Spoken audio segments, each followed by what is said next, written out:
news about special counsel Robert Mueller's witch hunt against President Trump. This is an information overload hour right here on this program. We're going to lay out the case tonight about how the American justice system, your system, is literally hanging by a thread.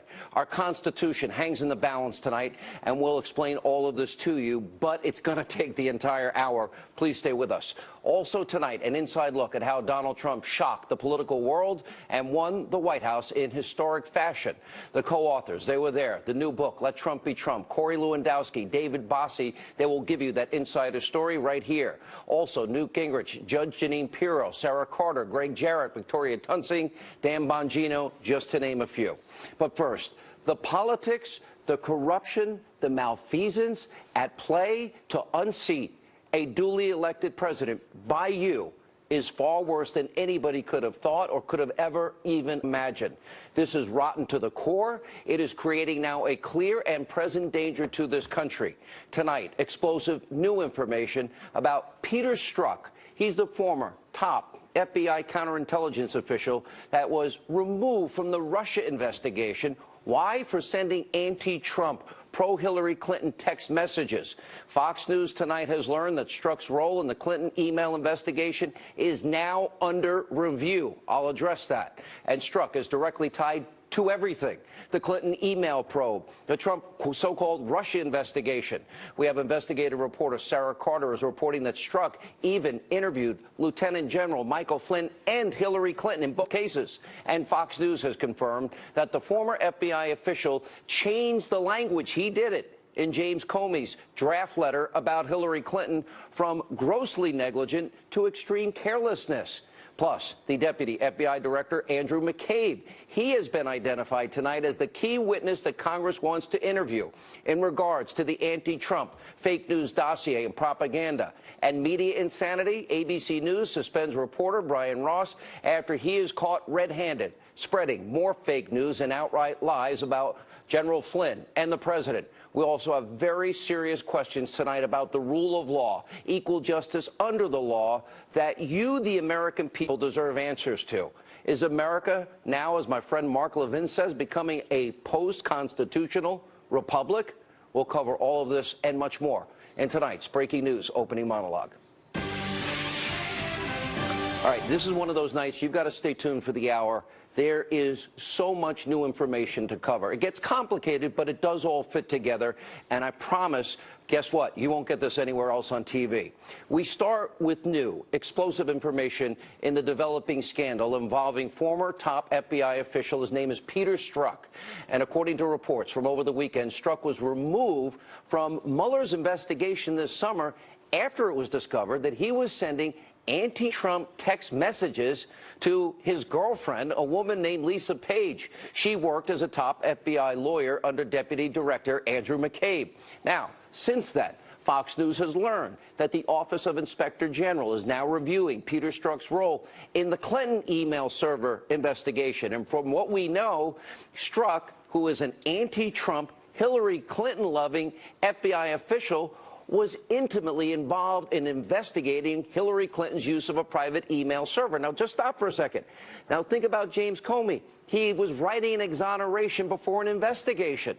And our own Catherine Herridge is reporting that Strzok was on the ground floor of that Clinton email server investigation. This is crucial. Now, that includes participating in the July 2nd, 2016 interview of the former Secretary of State. Also remember, she was not under oath.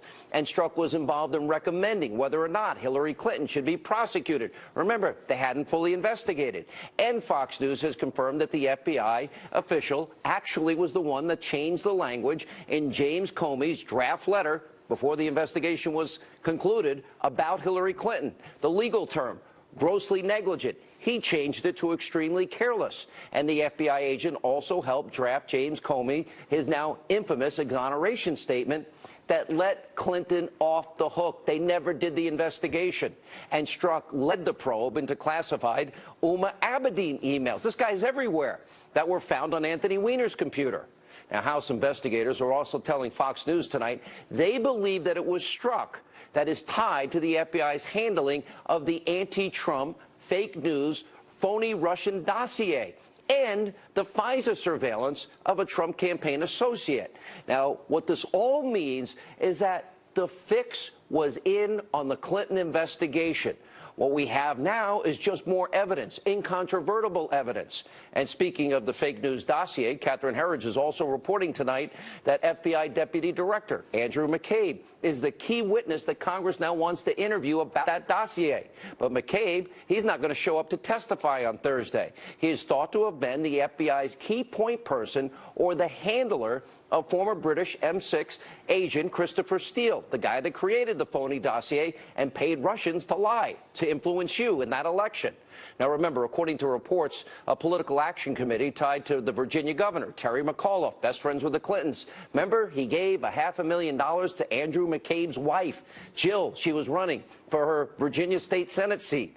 Now, Virginia's Democratic Party also gave Jill McCabe over $200,000, an obscene amount to any state Senate candidate.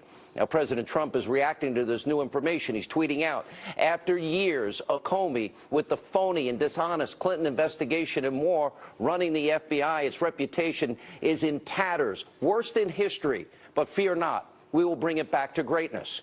The president's 100% right about James Comey and about Hillary Clinton and about there being a double standard for Lieutenant General Michael Flynn. The president commented further on all of this. Let's take a look. Well, I feel badly for General Flynn. I feel very badly. He's led a very strong life, and I feel very badly, John. I will say this. Hillary Clinton lied many times to the FBI. Nothing happened to her.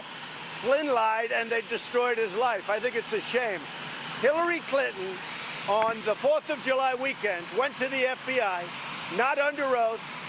It was the most incredible thing anyone's ever seen. She lied many times. Nothing happened to her. Flynn lied, and it's like they ruined his life. It's very unfair.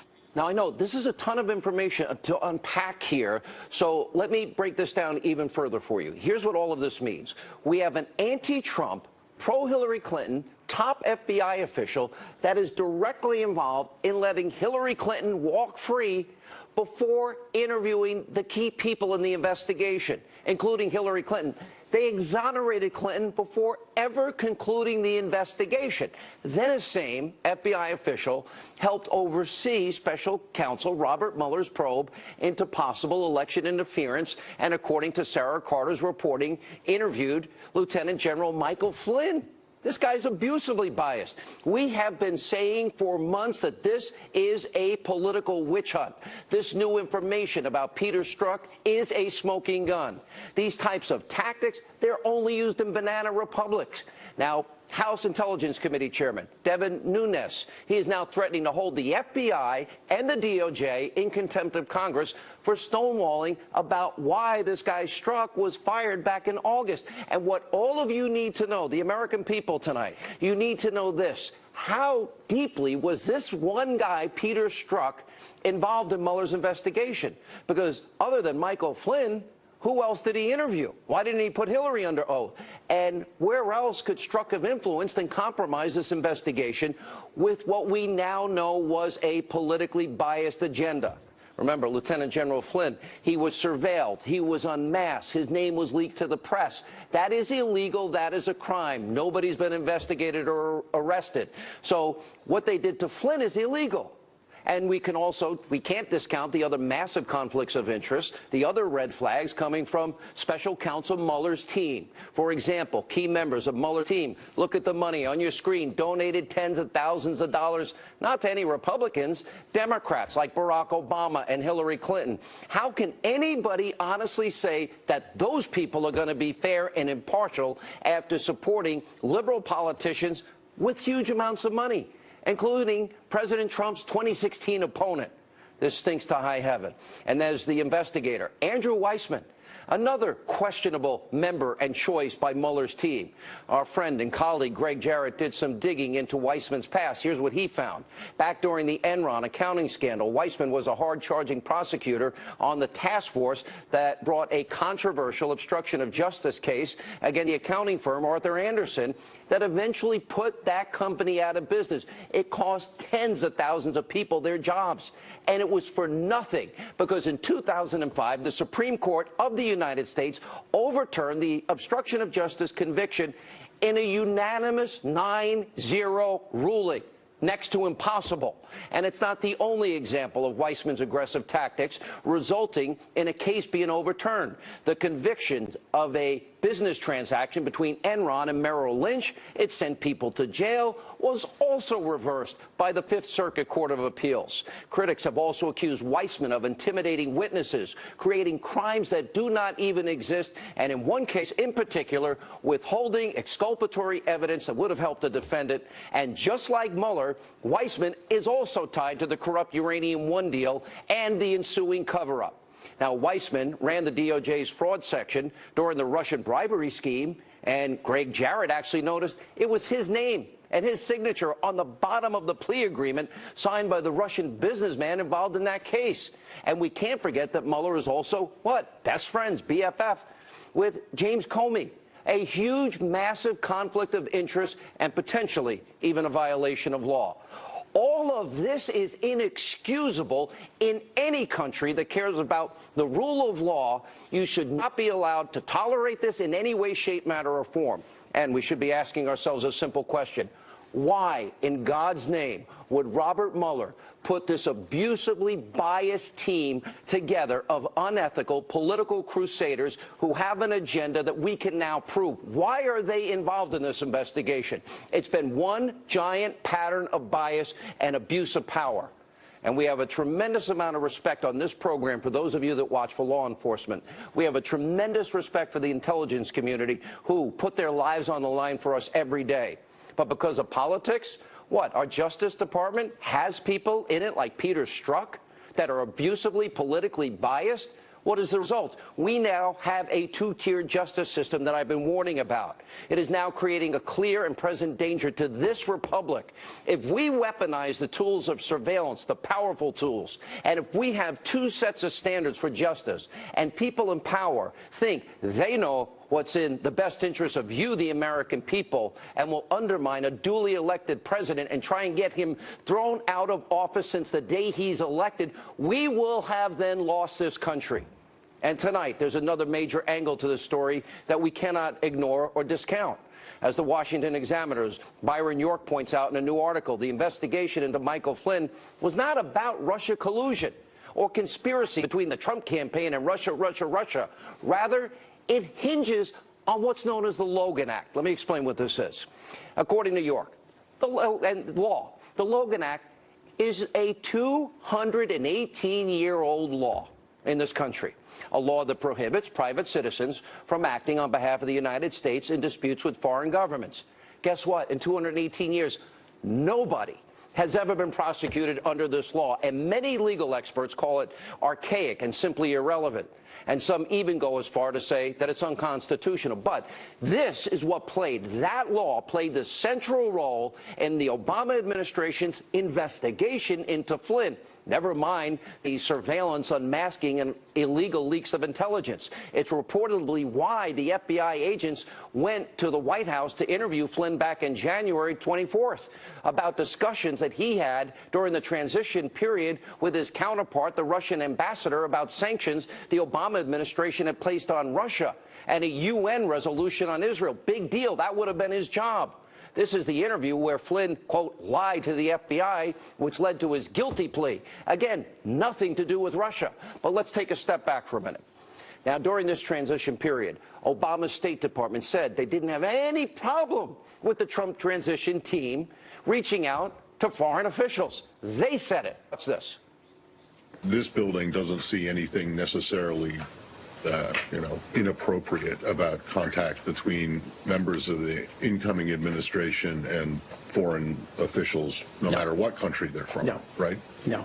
And again, this has been ongoing. I mean, we stand ready if they want to work through the State Department to contact some of these individuals, but we have no comment or no problem with them doing such on their own. For all of this to be based on whether General Flynn, 35-year servant of his country, that he violated a 218-year-old law, which no one has ever been prosecuted under, is stunning. And that's not all. Former federal prosecutor Andy McCarthy is also saying this is now an obstruction of justice investigation, and the ultimate goal is to impeach President Trump. Where did you hear that before? And finally tonight, as we often say on this show, we are not the Destroy Trump media. And if you're watching at home, have no doubts about fake news not being a clear present danger to the Trump administration. They are the willing accomplices in all of this. And we have an example that should make you a believer. It's scary, it's real, and it proves what we've been saying on this program since '08. Journalism in America is dead. And on Friday morning, as news was breaking about General Flynn pleading guilty to lying to the FBI, ABC News chief investigative correspondent Brian Ross reported that Flynn was prepared to testify that it was candidate Trump that directed him to make contact with the Russians. Here's his report.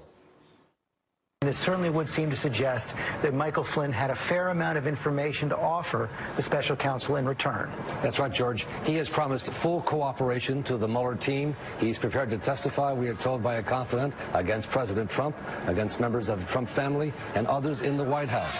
He is prepared to testify that President Trump, as a candidate, Donald Trump, directed him to make contact with the Russians, which contradicts all that Donald Trump has said at this point. Hours later, Ross had to, quote, change his tune and, quote, corrected his reporting. And here's what he said on Nightly News.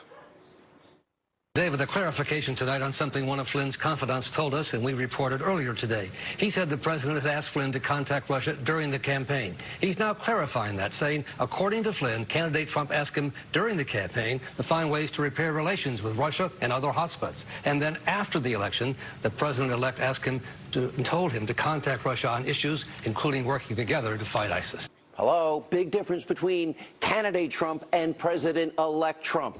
Asking Flynn to contact his soon-to-be counterparts. And according to the Washington Post on Twitter, Brian Ross initially issued a tweet promoting his fake news report about, quote, well, candidate Trump, which was retweeted 25,000 times before it was ultimately deleted. Now, this erroneous reporting, or let's call it what it is, lie, was being spread over and over again by numerous news outlets all day on Friday before Brian Ross had to walk back the story. And on Saturday, ABC News announced it's suspending Ross for 4 weeks without pay.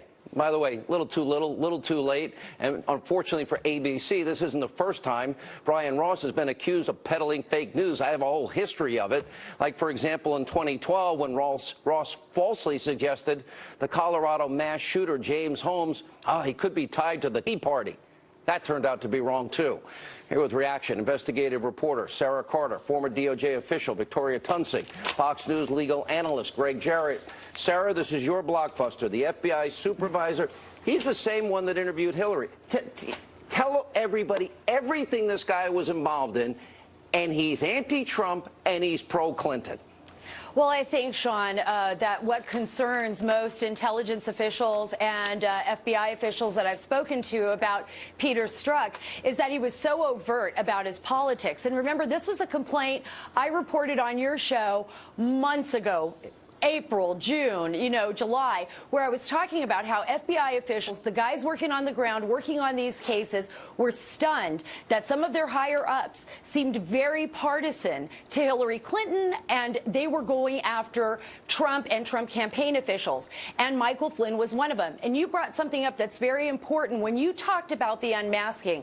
Remember, there were reports all through December, and then after Susan Rice denied that she unmasked and later admitted that she unmasked, then people started to tell stories like, well, we were concerned about the way other nations were going to feel, so we needed to hear what they were saying about the election of President Trump. They came up with all kinds of stories. What we see now, based on this evidence, based on the fact that we know now Peter Strzok interviewed Flynn, that he was involved in the Hillary Clinton email server investigation, one of the central key players. They exonerated. Nobody gets exonerated before an investigation is complete. Now he's trashing Trump, and then he's going after Flynn. Let me go from the legal side. Let me ask Greg Jarrett. As you point out, how many other members of Robert Mueller's special counsel harbor blatant pro-Clinton, anti-Trump bias? And you have another column you're writing. And corrupt purposes, yes. And look, Mueller stacked his entire staff, almost his entire staff, with Democratic donors, as you point out. They were not reviewed or vetted. Any Republican donors? donors? Scrutiny. Not that we're aware of. But what's curious is, given the makeup, the composition of his staff, how many others have sent out these virulently anti-Trump email messages? Rod Rosenstein, the Intel Committee, as well as the Inspector General, need to look into the email messages of every other member of Mueller's staff and begin with Andrew Weissmann. Why? Because Weissmann has very close ties with a lawyer he hired at the Department of Justice who sent out anti-Trump tweets and retweets and who was there at an anti-Trump protest. Her name is Wei Chen. Did Weissmann send such emails to Wei Chen? That needs to be looked into. Let me ask about this obvious agenda-driven team. Victoria, how can any of this hold up? An exoneration before an investigation, anti-Trump, pro-Hillary, and he's involved in all of it. Tell me how any judge would say this is admissible in any way. Well, I don't, if you get the right judge, of course it's not going to be, but let me just add something else to the Andrew Weissmann scenario, and that is, remember I told you about the fraud section lawyers who threatened to prosecute my client, Mr. Campbell, if he didn't withdraw his civil case? Yes. Guess who they reported to? Andrew Weissmann.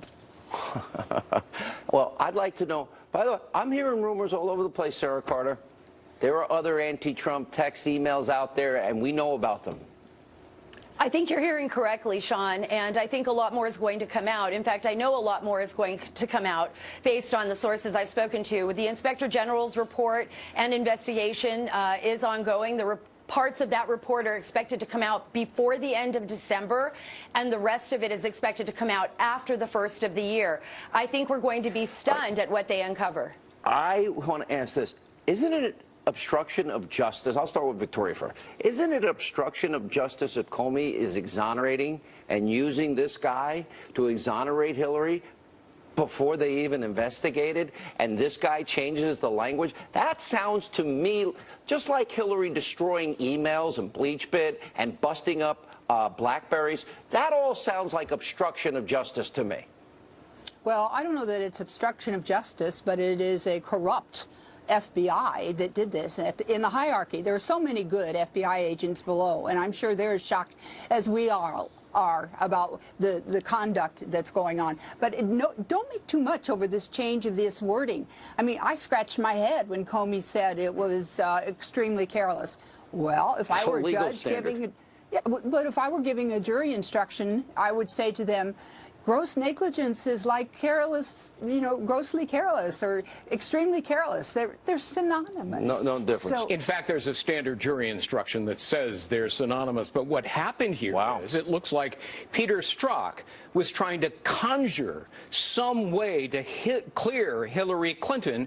So he changed the language because extremely careless isn't actually in the statute, which makes it a crime, even though, obviously, initially, Comey knew she had committed a crime. So here you've got a guy, for corrupt purposes, it appears, cleared Hillary Clinton and signed the papers launching the investigation against Donald Trump because he hates Donald Trump and loves Hillary Clinton. This is all going to collapse. That is my prediction tonight. Thank you all for being with us.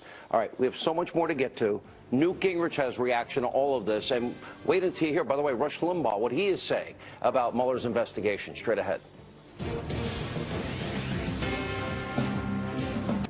You love your freedom, but is joint pain holding you back? Unlike other creams, Joint Flex helps strengthen joints and gives quick and long-lasting pain relief.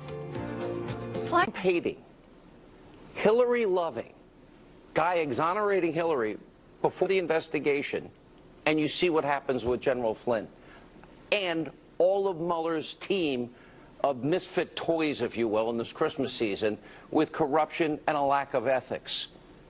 I really believe this is a danger to this country and equal justice under the law. Nobody in the media talks about it, sir. Well, let me say two things. One, I don't think I fully appreciated until this evening how really important it was for Donald Trump to win. If Hillary Clinton had won, none of this would have surfaced. They just would have kept covering up all the corruption. And they would have just kept taking care of themselves. So the very fact that you have this disruptive figure in the White House, all of us are learning some pretty horrifying things about how sick the system is, how sick the entire process is, in ways I would have thought were impossible. I mean, I have the greatest respect for the Federal Bureau of Investigation, and it is astonishing to me that you could have people at the top who are this corrupt, this profoundly dishonest. The second thing that struck me, listening actually to your opening monologue, if you take what General Flynn is accused of, and then you take virtually anything Hillary's done, I mean, 33,000 deletions of emails without any kind of approval, all the having a totally inappropriate server that was totally outside the State Department rules. I mean, just go down the list. Any one of her things would certainly have at least matched what they're accusing General Flynn of. How can it be possible?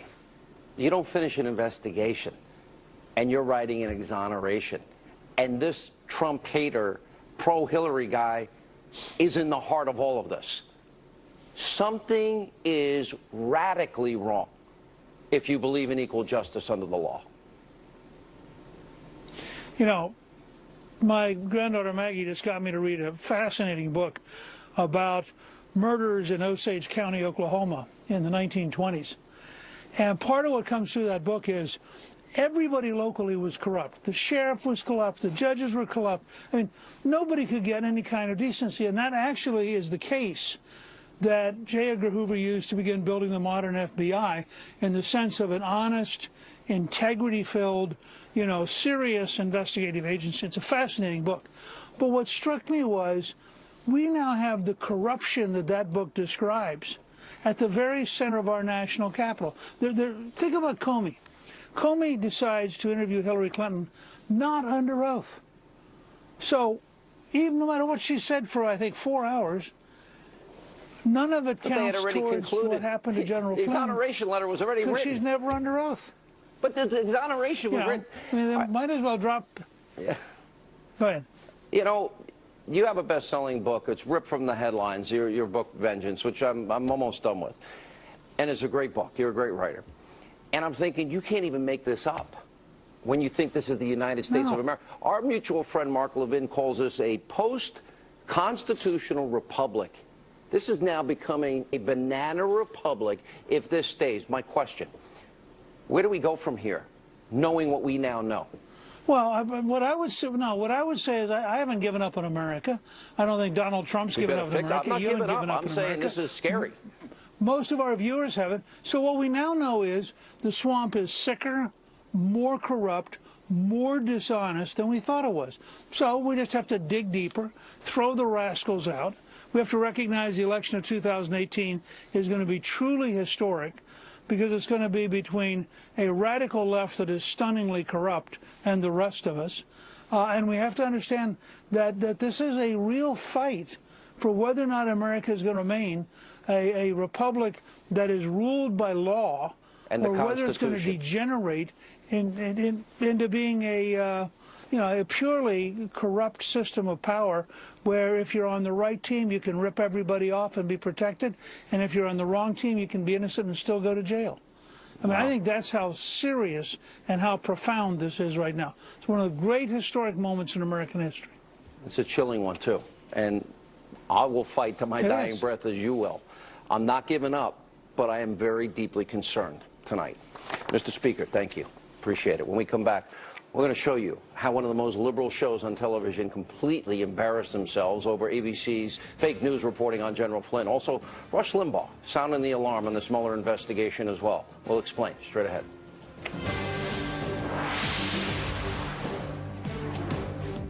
Hey, man. Oh, nice man cave. Nacho? What?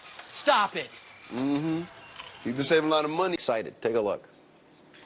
Oh, breaking news. ABC News' Brian Ross is reporting Michael Flynn promised full cooperation to the Mueller team and is prepared to testify that as a candidate, Donald Trump directed him to make contact with the Russians. Yeah! He goes to jail. He goes to jail. He goes to jail. Lock him up. Lock him up. So on Friday's show, apparently I was guilty of premature evaluation. People are slamming this as fake news. To me, it's a mistake. It's not. He didn't deliberately put out a false piece of information. Yeah. He made an error. Yeah, fake news. Joining us now, former Secret Service agent, Conservative Review contributing editor Dan Bongino, host of You Know Her, Justice with Janine, Judge Janine Pirro. Where do we even begin here? You know, when someone is cheering about the fact that, you know, he's going to jail, and they're talking about the President of the United States, the first thing I say to myself is that person is un-American. And the truth is, every day, Sean, I say to myself that the instincts of the American people are supported when we see all of this stuff coming out about the deep state, the fact that there is this effort on the part of the leftist socialist agenda and the FBI. And let me say something. I worked for them for 30 years when I was a DA. There are good, decent people in the FBI. Most of them. But the management and the dirt started really bad with Jim Comey. Jim Comey changed the whole color. You once told me he's an honorable guy, and I said, no way. And you were right. And let me tell you, he ran his office very well. And then he turned into a political whore. And he changed the nature of the FBI. Shame on him. And at the end of the day, everyone working from McCabe to this guy Strzok, they are an embarrassment to the agency. Exoneration before investigation. Think of really how bad this is. Yeah. And this dual justice system that I'm talking about, this is not a game anymore. This is now, they are playing with constitutional fire. It is so deeply corrupt and embedded. And you're right, it's not rank and file. It's the people at the top with an agenda that think they are smarter than the American people. Sean, don't the American people find it a little disturbing that Andrew McCabe, the number 2 at the FBI, Jim Comey, and this guy Peter Strzok would be thrown off a jury if they were appointed to this case? They would be thrown out of the jury pool like that. And yet these are the 3 people responsible for this banana of public justice? Weissman. How do you get defeated 9-0 in a divided Supreme Court? Right. Even the travel ban got seriously today in the Supreme Court. I know. I mean, think about what we have here. We have a former director who admitted to leaking information to start the special counsel in Jim Comey. We have a number 2 whose wife is a big time connected to Terry McAuliffe, a Clinton consigliere. Mueller is the center of this. He appointed all his buddies. Comey, Rosenstein, McCabe, who else? Weissman. They're all their best buddies. And you know what the problem is here? And the Strzok guy, right? Everything they accuse Donald Trump of they're guilty is coming back to them. It's almost like, you know, you point the finger at someone and 3 fingers are pointed back at you. And the reason they're going so strong against Donald Trump is because they've got to cover their own backs. And how do we stop this? How we stop this is we've got to get Congress to make sure they exercise their oversight. The FBI is not an entity. With all due respect, hell will freeze over before Republicans. I'm glad they passed the bill in the Senate. They're in committee, conference. Yeah. It's not happening with these Republicans. The people, Sean, were smart enough to put Donald Trump into office. And as they watch this, they watch your show, they understand what's going on. They see that the FBI at the top is dirty. Hillary Clinton is dirty. When the FBI writes an exoneration before the investigation is over, that is wrong. And don't you come out and tell me that everybody does it. Nobody does that. You do an investigation, then you make a decision. You know, Sean, he's got to fire Mueller. He's got to shut this down. I'd say to the American people right now, as a former federal agent, you're getting worked. You're getting worked. You're being played for fools. If any more of this comes out, he's got to shut that down. They got to clean house at the top of the FBI. There's no other way. You are getting played for fools. Yeah, he can't fire him. That's the problem. What he's got to do is you've got to have Sessions has got to exercise some control and appoint special counsel himself. Rod Rosenstein is running everything from the Department of Justice. Is Rosenstein this is a good question. Where is the Attorney General of this country? Thank you very much. Thank you. That's the problem. Rosenstein is, Sessions has backed off because Rosenstein has told him that he's got to. He's got to get rid of this special counsel. I mean, how do you explain the fact that... No, he's got to appoint his own special counsel to go after that special Rosenstein, I don't understand. Is Rob Rosenstein living in like a Truman Show bubble right now with Jim Carrey? Like, is he missing all these news stories? This is clearly, at this point... Rosenstein is part of this story. He's the one that oversaw the Moscow corruption to access our uranium. He is part of the swamp. With Mueller, they saw it in 2009. The Justice Department's not an independent agency. They work under the executive branch. He's got to put some pressure on him to do something. I've got to run. By the way, can a president be held for obstruction? Absolutely not. It's ridiculous, right? It is ridiculous. Got to run. All right, when we come back, Rush has a great theory on this Mueller investigation. You're going to hear that coming up later, as we also will check in with Dave Bossie and Corey Lewandowski. Inside view, what really happened behind the scenes in the Trump campaign.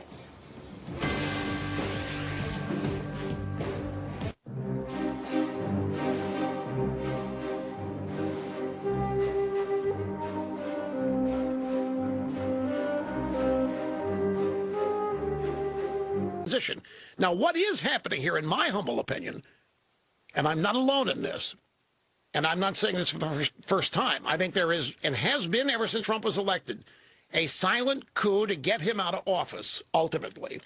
And before that is realized, they want to totally discredit Trump. They cannot stand that an outsider has come in and become the most powerful man in the free world.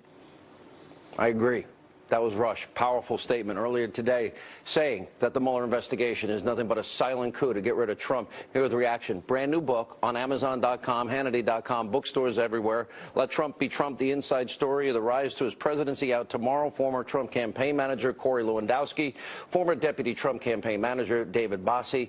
It really feels, when you're going to exonerate Hillary and praise Hillary before you investigate Hillary, and then all these people assigned to basically all these anti-Trump people investigating with Mueller, this stinks to high heaven. Almost as challenging as the campaign, if not more.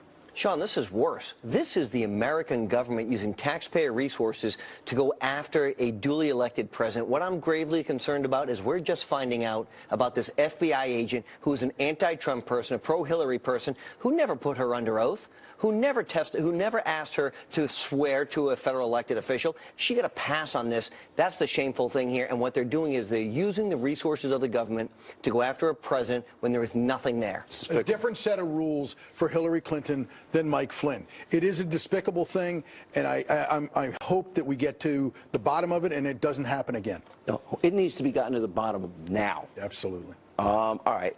I knew you both during the campaign. I knew you both well during the campaign. It's an amazing, I think Rush also hit on another point. This wasn't supposed to happen in the media world. If you watch election night, sometimes we'll play it was like a depressed national media in one night, all of them. And since then, they've been at war. You guys were a part of probably one of the most historic campaigns in history. You talk about it in your book. Sean, what the book's about is the rise of Donald Trump and what he saw and what he tapped into. And the mainstream media, other than you and a few people here at Fox, never gave him the credit he deserved. They said he would never run. He'd never file the paperwork. He'd pull out of the race. He won at every single step. And even on election night, they still don't respect him. Remember, election night, they said, Donald Trump will not make a concession speech tonight, and he won. And then Hillary didn't make the concession speech, and they said, well, she's tired. Well, she's tired from doing what? She didn't go to Wisconsin. It hasn't stopped. She didn't find Pennsylvania. You guys are done. I'm still at this every night. Yeah. Hillary Clinton was saying that Donald Trump wouldn't accept the results of the election, and now a year later, she hasn't accepted the results of the election. There's funny stuff you tell. All right, the diet on the plane, Kentucky Fried Chicken, Big Mac's filet of fish. But I know this is a fact. But all my favorite foods also, like all of us, right? Look, he's a blue-collar guy. He's never changed from that. And the fact that we were eating McDonald's on the plane and Kentucky Fried Chicken, and maybe if we were really lucky, a Chick-fil-A every now and then, it just didn't, you know. Really lucky? We're really lucky. Really? Hey, Mr. Trump, can we change up a little bit? How about Chick-fil-A? The schedule was so hard. He pushed himself and the team to the limit. He got yelled at. He tells the story. You got screamed at because you fell asleep on the plane. Sean, I fell asleep one time in 18 months, and he said, if you can't take it, we'll get somebody else. And he meant that in the best sense, because he is such a driver. He is a 71-year-old who works 19 hours a day, 7 days a week. And, you don't hear the story. Remember, Hillary's tired. She had to take a week off before the debate. Donald Trump campaigned 6 stops a day. What about Access Hollywood? That was a moment. Tell that story. You know what? In the book, Let Trump Be Trump, we talk about these important moments in the campaign. The Billy Bush weekend, it was an important moment, but it showed the sand, the gravel that this president has, because he said, this was locker room talk. He made his statement, and he moved on. And he delivered, 48 hours later, a devastating performance. People were saying they didn't even think he'd show up. Remember that? The Hillary people were putting out, will he even show up? Not only did he come to the debate, I say he won the presidency that night. I believe he did. I think. Look, I agree with you. You know why? Because the Republican Party was so ready to walk away from him, and he destroyed her so badly during that debate. And don't forget, that was the debate where those 4 women sat there, the accusers of Bill Clinton, and nobody other than Donald Trump had the tenacity to make that happen, because he doubles down. He is so good at going after. A lot has happened. He's gotten rid of all these regulations. They didn't get health care yet, but we'll see what happens. This tax bill, I don't like some aspects of it, but this is going to help the economy. Ending regulations, corporate tax, repatriation, energy independence. 3.3% growth. Sean, for years, the 8 years of Obama, we lived under stagnation, 1.2, 1.6, the new normal of our economy, no growth. And now, the sheer will of Donald Trump's personality and his hope and keeping optimism. Businesses, shaming them into investing in the country. That's right, and the power of his pen. He has grown our economy single-handedly. And with this economic package, with this tax reform package, he is going to drive our economy into the next stratosphere. What about Republicans being so weak, Corey? Look, you know why I love working for Trump? Because he's so tough, and he always doubles down. And what that means is he has taken those Republicans and he's dragged them to get tax reform done. Look, we were at the lowest unemployment rate in 25 years, the highest home ownership. The stock market's got $6 billion in because of Donald Trump. You know the numbers, Sean, better than anybody. Corey, I said them every night for a year on purpose. That's right. So everybody would get it. But he also... But now it's changing. And don't forget, Donald Trump made the issue of illegal immigration a campaign issue, and that was something the Republicans refused to do. You guys were a part of history. It's called Let Trump Be Trump. Bookstores everywhere. My website, Hannity.com, Amazon.com. This will be #1. That's my prediction. Good to see you both. When we come back, Obama's never-ending obsession with me and Fox. I got a message for President Obama, former president. My weekly poker game is moving to the Cobra Lounge. You'll help run it. I was in a room with movie stars, directors, and business titans. You're making thousands in tips every